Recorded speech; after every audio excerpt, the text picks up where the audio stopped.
Women in the Hausa Quarter neighborhood of Kumbatu subdivision in Meme division of the Southwest region take to the streets of Kumba to decry and condemn the excessive drug abuse done by their children and wards in the neighborhood, as this has resulted to high crime wave. Also, yesterday was observed worldwide as World Widows Day, with numerous calls on the emphasis for the need for different cultural rights that are not healthy to widowhood to be ceased from practicing by the United Nations organization, who calls on all communities in the world. Plus, the Southwest Mini Interpose opens at the Moliko Stadium in Poya with two successive matches that were played yesterday, as other teams are in great anticipation and are alert for their own subsequent games. Those were major stories. Good evening to you all. This is High Prime of Monday, the 24th of June, 2024. For presentation, I am attending Larry Kevin Tabat. We start off this newscast with this news item from the town of Bamenda in the Northwest region, where Bamenda City Mayor Reverend Paul Achombong has encouraged members of the commercial motorbike cycle sector and taxi sector of Bamenda to make sure that they work in close collaboration with the forces of law and order in order to stamp out insecurity that is reigning in that part of the Northwest region. The ceremony that took place at the Bamenda Commercial Avenue had as highlights the donation of 2 Carina E vehicles to some taxi drivers whose taxes were banned by the Anglophone separatists, as they stipulate that taxis in the town of Bamenda must be painted in the blue and white colors that reflect their imaginary state of Ambazonia. More on the story. The Bamenda City Mayor Paul Achombong is with commercial motorbike riders and taxi drivers in the town of Bamenda who are out to vent their frustration regarding the dawn-to-dusk curfew and the incessant insecurity that reign in Bamenda and other parts of the Northwest region following the prefectural order of the senior divisional officer for Mezam. To them that we are in a state of law, and the law provides that commercial vehicles, even commercial motorbikes, are supposed to have a color, and that color for our taxis is yellow. People cannot sit in some kind of places and then declare that we must change that thing. It's a policy, it's a governmental decision, and it's enacted and enforced. So that idea of people putting their taxis in another kind of color, whatever it is not acceptable in our municipality. Then to go back with their taxis in the same color as they're supposed to have it. The city mayor took off time to explain on the circumstances leading to such a ban and insisted the ban can only be uplifted if and only if all abide to work hand in gloves with the forces of law and order in order to make sure security reigns in the town of Bamenda and the Northwest region. And if the town remains safe in the next 1 month, we will formally appeal to the SGO to uplift the ban. But as long as situations are still as they were, the ban remains in force. The commercial motorcyclists on their part outline on the difficulties they have encountered for the past few weeks regarding the dawn-to-dusk curfew. On my bike, so I don't come for here. Yes, bike people them too. They get meeting too with the taxi driver there. So I don't come. They talk about taxi issue. They don't even mention the one for bike, and they show exhibit from a bike where they run burner. So we to be involved for the problem where they are outside, not only taxi people there. And they don't talk nothing concerning bike. That the thing that was one aspect of bike people them too. They not be never where them too. They be inside society. The taxi drivers and commercial motorbike riders all in the town of Bamenda says the only way of this upliftment of the ban will go a long way to boost their economic and financial prowess. The message from the bike riders, President Meza, we have the opportunity today to welcome all of you present for this important joint meeting concerning the bike riders and the taxi drivers. Here at the commercial avenues, grandstand, we wish today to inform the administration that the bike riders play a vital role in this division by assisting the population with their goods from one destination to another, especially in the quarters. We wish to inform you that there are no industries in our division. The bike sector is the highest employee in this municipality. We wish to plead the administration to uplift the ban on bike riders not to work at 6:30 p.m. to be shifted to 10 p.m. to enable us to assist the population who are entering the quarter after work. We will be very grateful if our message is being granted. The high point of the Bamenda Commercial Avenue meeting was the donation of 2 Carina e-vehicles to 2 taxi drivers whose taxis were burned down by the Anglophone separatists. The mobilization of the Bamenda inhabitants at the Bamenda Commercial Avenue to all unanimously agree to work with one another in order to enhance security and make sure Bamenda and the Northwest region developed.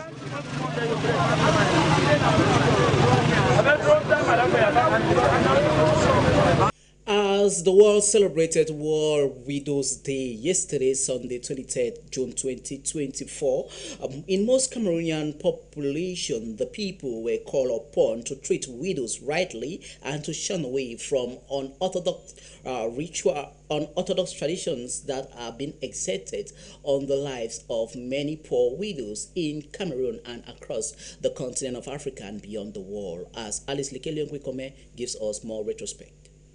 Many parts of the world, particularly in Africa, most women who have lost their husbands are treated with disgust by family members and even the public. Many of such women have gone through torture and die in the process. In this light, June 23 has been set aside by the United Nations to observe the International Widows' Day. This significant occasion is dedicated to raising awareness about the plight of widows worldwide and advocating for their rights and well-being. According to the Bible, the psalmist describes God as the protector and upholder of widows. God cares for widows and calls on his people to do same. Widows need support.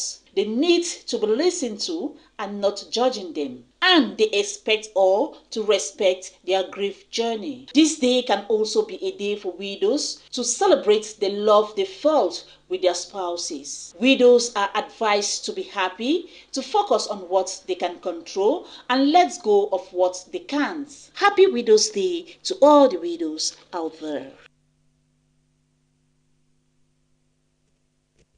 And we move on to the town of Poya, where the 9th Ordinary Board Session of the National School of Local Administration, NASLA, has held at the boardroom of that institution that was presided over by the board chair, Muta Usmanu May, who congratulated the management of NASLA for their successful job that they have been doing for the past years now, especially towards the execution of the finance joint or assigned to the management of NASLA, as our reporter has more. The 9th Ordinary Session of the Board of Directors of the National School of Local Administration, NASLA, is on course at the institution's boardroom with the different board members all present. So today was the accounts session of the National School of Local Administration. Management report was examined, the management accounts too, performance report, management account, management accounts of the accounting officer, the budget execution report of the finance controller. Essentially, those were the key elements discussed during the session of today. The session that was presided over by its board chair, Mota Usmanu May, who congratulated its management for a job well done, as he implored them to do even more better in the days ahead. Suffice it to say that the general atmosphere or the impression that we had, and that was relayed to us by our board chairman and our board members, is that they were satisfied up to now by the performance of the structure.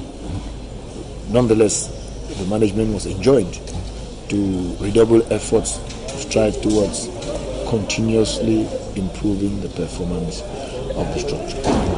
A few key elements were also discussed, amongst which was the question of the organizing from the entrance exam, H3 organization, the ongoing training for the students currently on campus, avenues for guaranteeing their recruitment by regional and local authorities and the training. In that regard, the board directed the Director General to explore avenues of bilateral discussions with regional local authorities, be they in regional groupings or on a case-by-case basis, to explore ways of guaranteeing recruitment for the trainees. The National School of Local Administration, NASLA, just like other state institutions, equally have her own challenges. I will not say setback, I will say we have had a few challenges. Challenges that stem from a number of things. Principally, we are a state institution. We know in what environment we are operating because of budgetary constraints that are not only particular to us, but national. Allocations, choices, priorities have to be set. Priorities have been set. We think that we are grateful and appreciative of all the efforts that government is making towards our institution despite the difficult economic situation. At the dawn of this 9th ordinary session dedicated for the management of accounts of the school, the institution stands tall in its approach of finance management as she remains focused to her true virtues of NASLA being the bedrock of decentralization and local development. And still remain in the southwest region, this time around we take you to the green city of Kumba, where a group of women from the Hausa Quarter neighborhood of the Kumba 2 subdivision over there in Meme division has taken to the streets of Kumba to protest against the excessive use of illicit drugs that are being consumed by their children and wards in that part of Kumba 2 subdivision. This has resulted to high criminality and high crime wave that is reigning in that part of Kumba 2. According to the women, this sets young persons go ahead to take these banned substances such as tramadol, cocaine, Thailand, and others that goes a long way to pollute their human immune system. As Aisha Mbeng accompanied some of the women and utters us in greater perspective.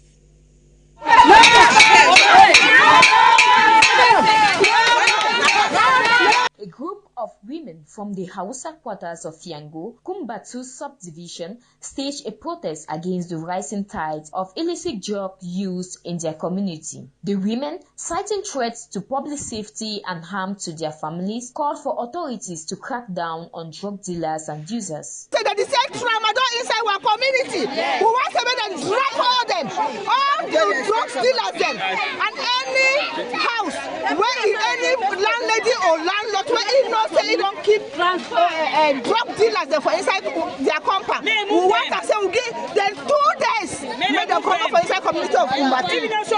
May government, when they catch that picking, they may they keep them. That picking is not the problem. Now the people, the way they say, now you all want to say when they catch them, may they keep them. And when they keep them, they go no. I would beg them and say when they don't catch them, so because they don't destroy our picking them. They don't bring one picking them back again like first time. When they catch them, so may they kill them. May they kill them.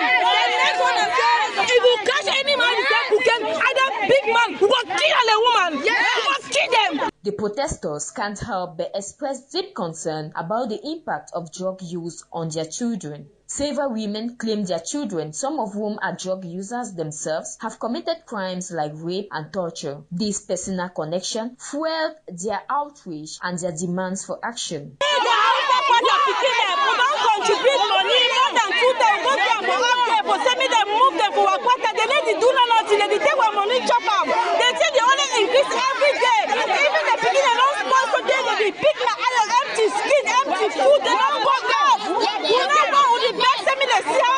Into this thing, we don't tire. Picking for 7 years to go buy cocaine. What did the government want show me? What did the one show me? The endeavors for send me too. We be everywhere picking and come up for what we don't tire. The Fiango women's protest involved the destruction of illicit drug arenas within the community. They also directly petitioned authorities in Kumba 2 to track down and apprehend drug dealers. It is worth noting that the protest comes on the heels of recent arrests by local authorities, with 22 individuals, including 5 women, apprehended for drug consumption just days prior. Despite this action, the Fiango women expressed frustration and threatened to take matters into their own hands if the drug problem persists.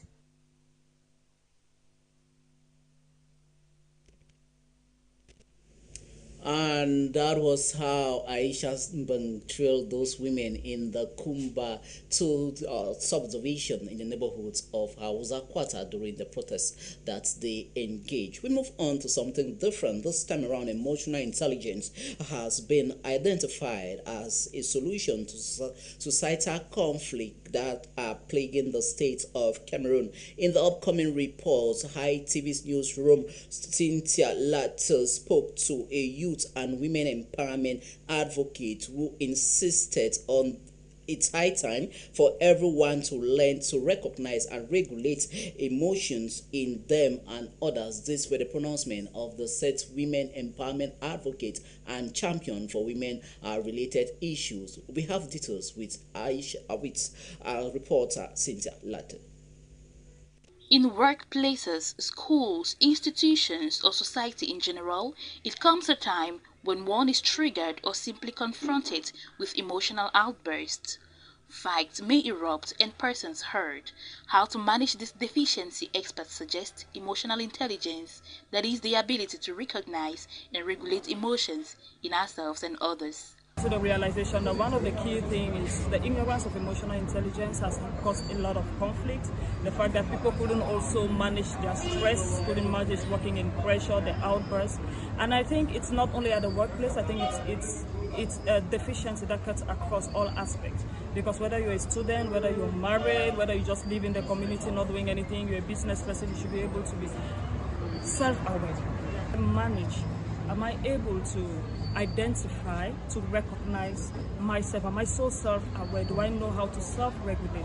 Am I empathetic that I can be able, despite what is happening in me, read a room, give room and be empathetic to others when their emotions outburst? Can I regulate mine when it's being triggered, be it in a pleasant situation or unpleasant situation? It's high time we build safe spaces in businesses, in schools, in communities, in homes, in families. And so yes, emotional intelligence is a skill, it's a life skill that we should learn and that we should endeavor to put in practice. Humans meet and interact with each other always, yet cultures and perceptions vary, a reason why conflict prevention begins from the understanding of oneself. Emotional intelligence helps in collaborating. It helps to bring effective collaboration. It helps to help you effectively communicate what are the misunderstandings, because you need to understand the person, they need to understand, for there to be a mutual understanding for us to work. Alright, so there has to be that understanding. It also boosts leadership. Alright, it also boosts leadership, be it self-leadership or leadership in general. So in the context of the many clashes that we're having in Cameroon, you're responsible for how you react, for how you respond. You can only be responsible for you. We can only be responsible for ourselves, but again, key thing is learn to self-regulate you, learn social skills to manage the emotions of other people, build healthy relationships, which is what social skills is all about, and also learn to be empathetic. Amid recent unrestrained expression of emotions observed, where bosses expect others to be sensitive to and respectful of their emotions, Etonde Elliott furthers that amid recent unrestrained expressions of emotions observed, where bosses expect others to be sensitive to and respectful of their feelings, Etonde Elliott furthers that only leaders that possess emotional intelligence will foster effective communication, collaboration, trust, empathy, and healthy relationships.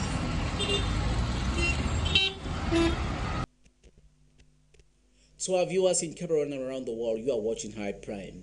We now move on to our sports page for tonight. The Southwest Mini Interpol has had a successful launch with 2 games that were played yesterday at the Moliko Sports Stadium, downtown Boya. The launching ceremony saw 2 games that were played as Al Jazeera FC were beaten by Fako United in a 4-0 match, while game 2 saw Best Stars of Limbe who defeated Elat Sport in a 2-0 victory over their played in the Moliko Stadium. As our sports reporter tells us more.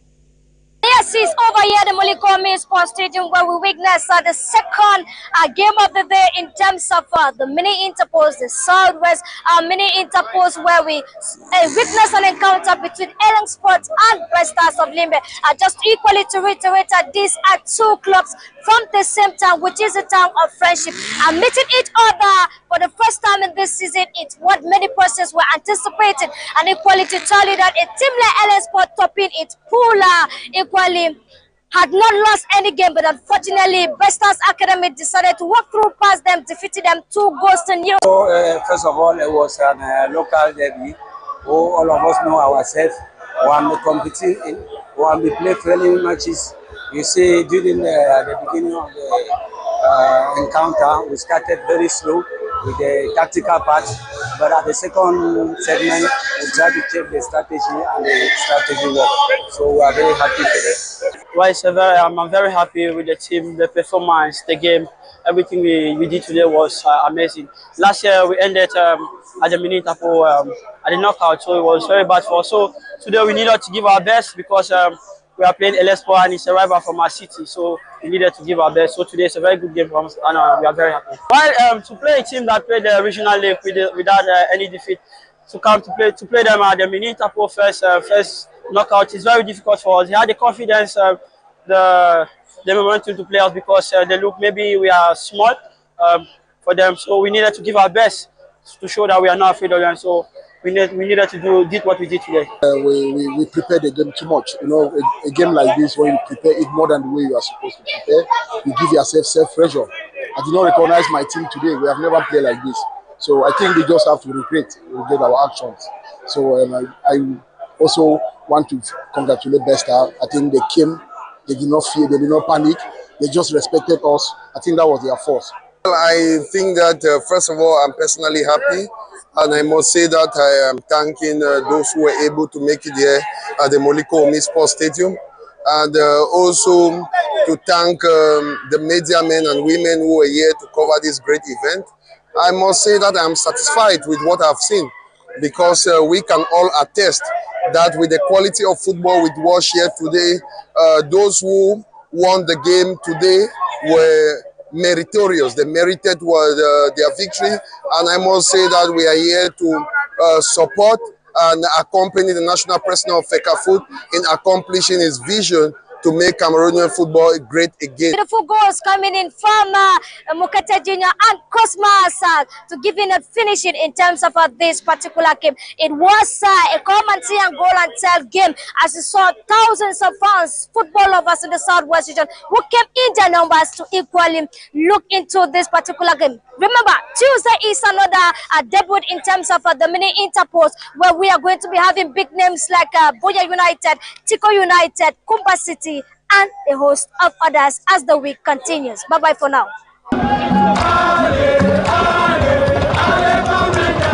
And we remain in the world of sport, football to be precise. We now take you to Boya, where the first edition of the Likoko Membia football tournament has kick-started over there at the Likoko Membia Government Primary School field in Boya last Sunday, the 23rd of June 2024, as a huge population of the community came out to witness the football tournament that is put in place by some young persons who hail from the Likoko Membia community, who deem it's necessary for them to spot out potential talent from that community, as the Likoko Membia community brags herself to have given to Cameroon and the world the likes of football giants like Clinton and Marcus Mukake. As the cash prize, winners takes it all is 1 million CFA francs.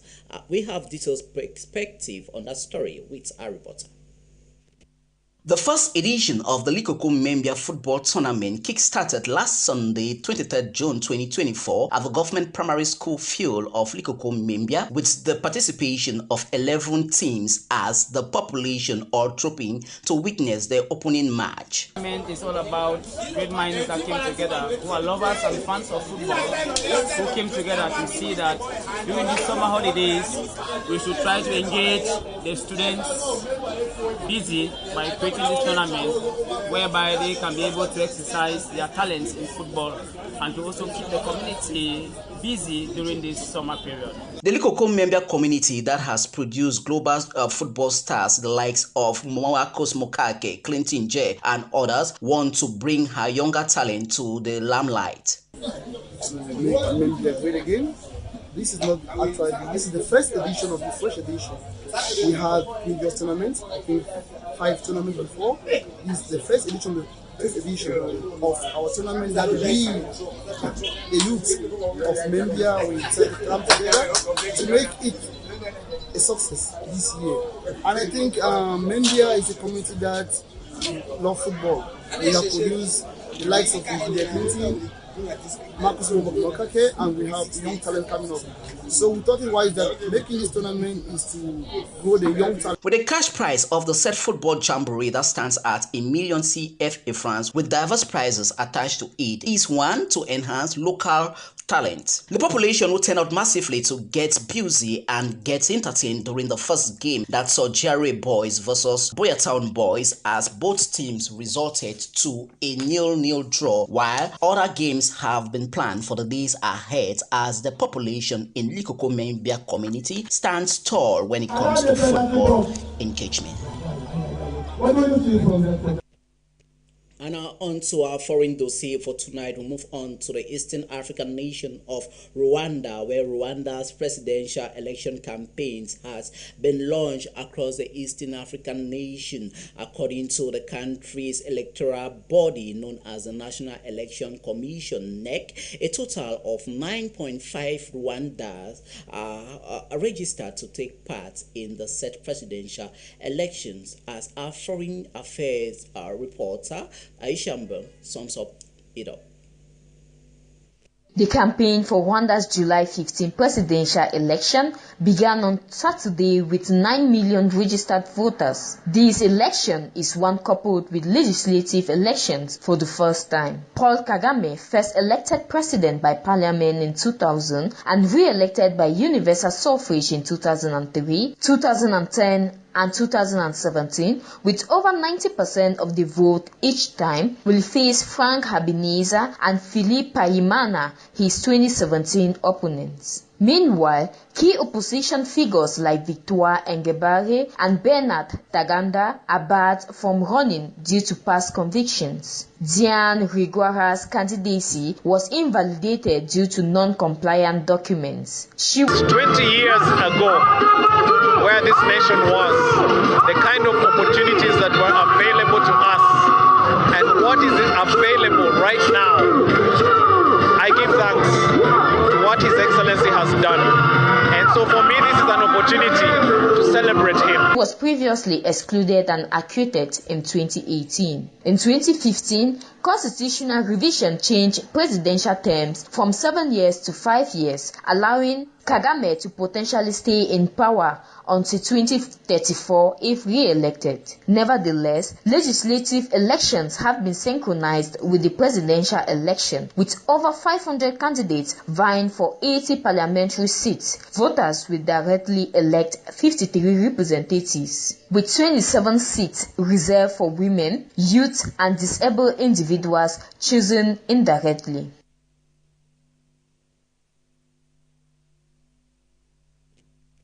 And with that foreign news package put together by Aisha Mbung, this is what concludes tonight's news package. High Prime of Monday, the 24th of June 2024. Thanks for watching, but do not move a muscle, as at exactly the top of the hour, 9 p.m. Onku man will be here with the news in the Pidgin language. Good night.